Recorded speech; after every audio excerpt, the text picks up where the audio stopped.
Hey Canucks fans, what is the legacy of Roberto Luongo here in Vancouver? I'm Clay Emo, I'm at Canuck Clay on Twitter. I'm at Clayton Emo on Instagram. I'm the founder of the GLCPC, the Good Looking Canucks Positivity Club, and it's my Canucks take, all in one take. It's Clay's Canucks commentary for Tuesday, April the 21st. Thanks to all of you for joining me last night for my live stream. An hour gone by very quickly once again. And that one I was supposed to do on Sunday, but I had to change it because I had to finish my master's, and that meant yesterday I was in a good mood, you were all in a good mood, and we had a really good time. So once again, thanks for joining me. My next one this week will not be Wednesday, too close to Monday. It will instead be on Thursday night. But I'll remind you a couple times before then.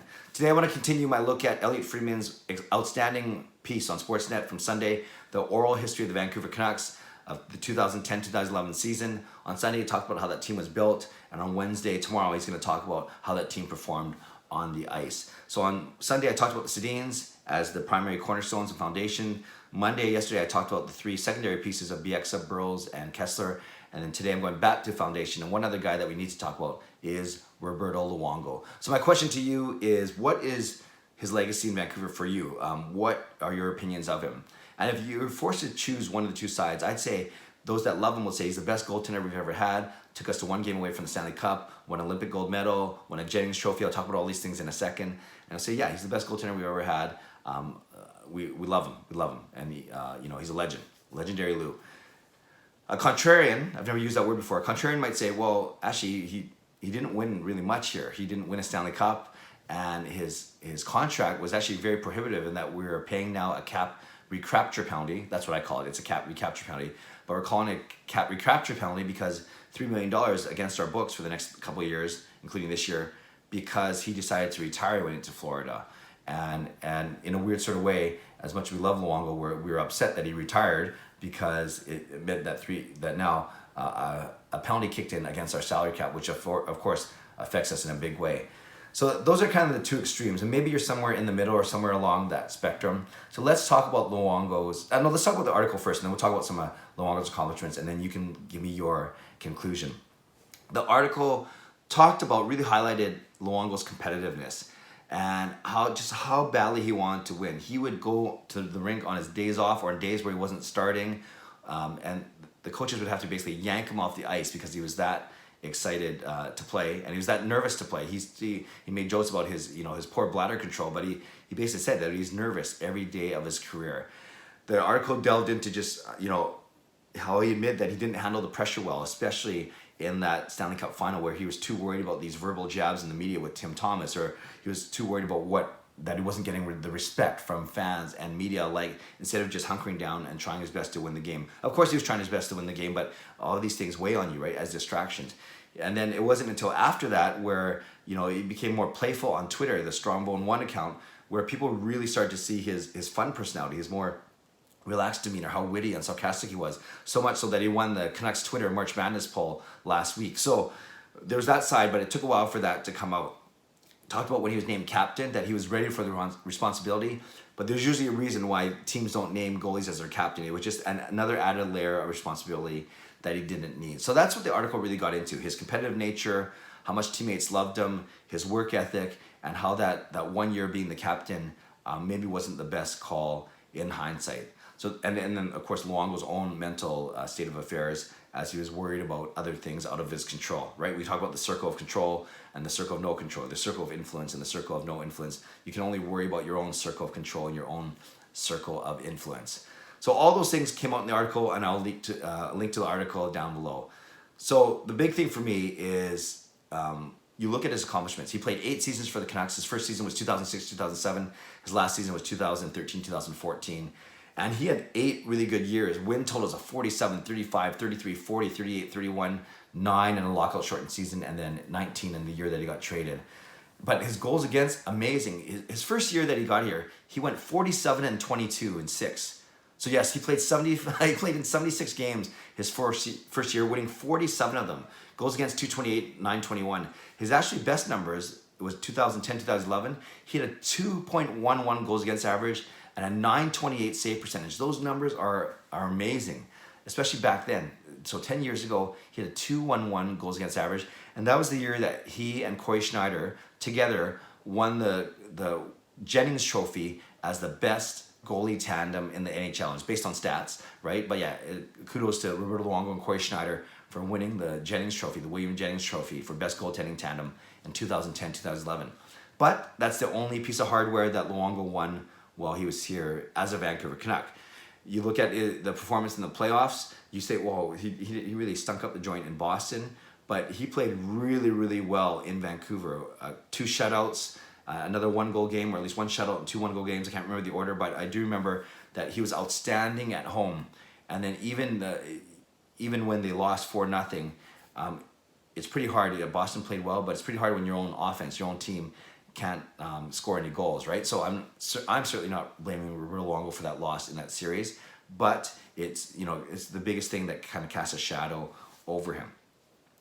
He won a gold medal here in February 2010, of course, backstopping Canada to that thrilling 3-2 overtime win over the United States. He basically took over the reins after Game 2 or Game 3. After, ironically, it was a United States game that Martin Brodeur didn't play well. They brought Luongo in. Maybe there's a bit of crowd pressure there being in Vancouver, and Luongo took the reins for the rest of the tournament, winning the gold medal as the goaltender. So that's another great thing for him.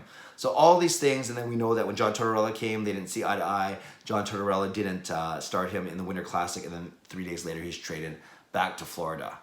So there's all those good things, right? His fun skits on Twitter, his interplay with Schneider and Corey Lack, and all those things.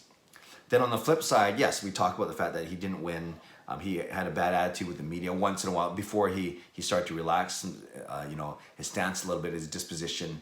And overall, though, Luongo detractors will talk about the fact that he never won the big game here, and that his attitude wasn't the best, especially in the first few years.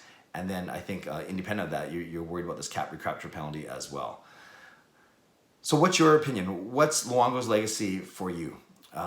I've made it very clear that he's my favorite player all time of the Vancouver Canucks.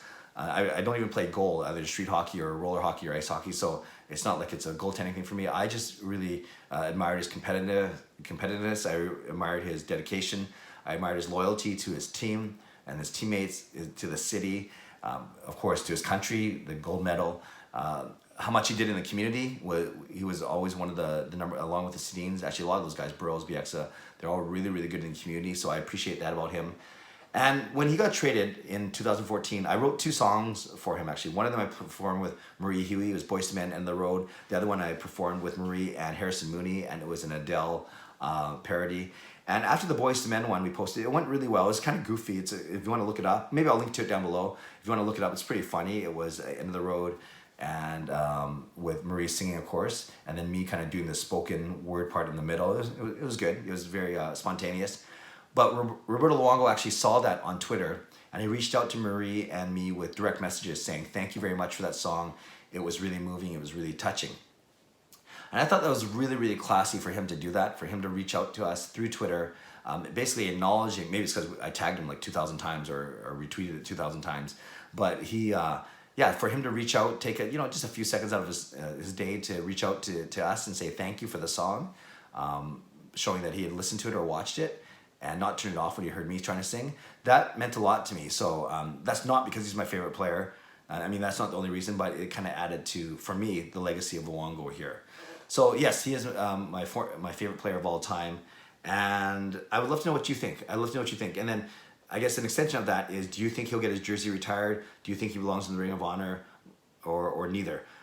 My gut feeling is he will not go up into he will not get his jersey retired because he got that in Florida. I don't think he will do that in Vancouver, but I think he will go in the Ring of Honor. Kirk McLean's in the Ring of Honor, and I'd say the second best goaltender in the Vancouver Canucks history. So I'd put Roberto Luongo up in the Ring of Honor, but I don't think there's talk about putting him, having his jersey retired, because it's funny. This came up in my live stream yesterday. Is someone asked me, I think anyone that's up there right now doesn't deserve to be up there? And I say no, but I'd say between Smeel, Linden, Naslund, Bury, and the Sedins, collectively, that's maybe not as strong as the jerseys you see in Montreal or in Edmonton or in New York or Toronto, not Toronto, Montreal, Edmonton, New York, whatever it may be. So comparatively speaking, that group maybe isn't the strongest, but I wouldn't ever say no, one of those guys don't deserve to be up there.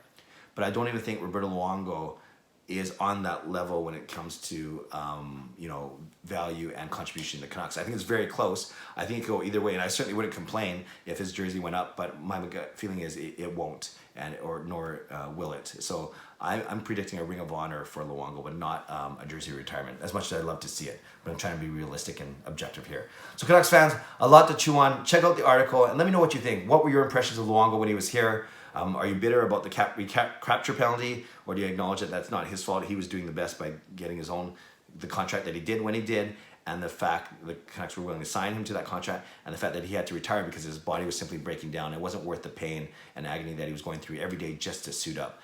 Leave a comment below. I'd love to know what you think of Roberto Luongo. What do you remember about him, and what is the defining moment in his legacy here in Vancouver for you?